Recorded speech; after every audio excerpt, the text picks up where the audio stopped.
Well, tell me about the Battle of Pozières. Not too many people know a great deal about it. I did a blog last week and people said, "Oh, Pete, thanks for updating us on the war." But a lot of Aussie troops died at that particular war. What did you know much about it before you left? I knew a bit about it, before I left. I did an assignment actually last year on it. Oh, wow. It was really good to kind of do that little bit of background information and then go there and actually, after I've done all that, a bit of research and actually see it for real. It was really... Well, tell me about what you saw. Was it like an area of acreage of farm type land cleared with a memorial on it? What did you see when you got there?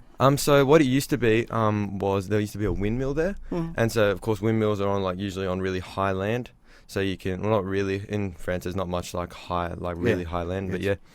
So it was on a bit of a rise, and there used to be a windmill there, but after all the artillery and everything, the windmill was actually knocked down, and so there's just a memorial there. Okay. Now, and so we went there, and it was just, we went and stood on top of the land that they were trying to capture, and you could just see, out, and it was a very good, you could imagine in the mind of someone in command that that's a really good spot to see out and see where the enemy is. So what was going through your mind when you stood there and you knew that all these thousands and thousands of Australians were killed in a matter of weeks, wasn't it too? Yeah. It was really emotional, being there. It almost brought a tear to my eye, actually. I can imagine, yeah. Just thinking about, as well, going to we went to quite a few cemeteries, Commonwealth war graves cemeteries. Yeah. And especially at Tyne Cot, I was there, the Tyne Cot Cemetery, and you could just see an ocean of headstones, and that was...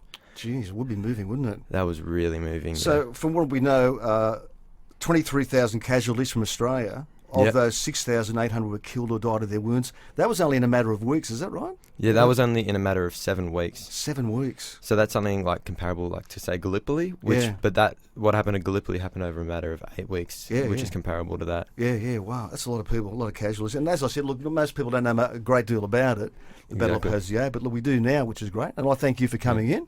And I guess that's a memory we'll never forget, huh? Yeah, that's it. Never forget it. All right, Noah, thanks very much for your time this morning. Thank you. You better get back to school, eh? Yeah. All right.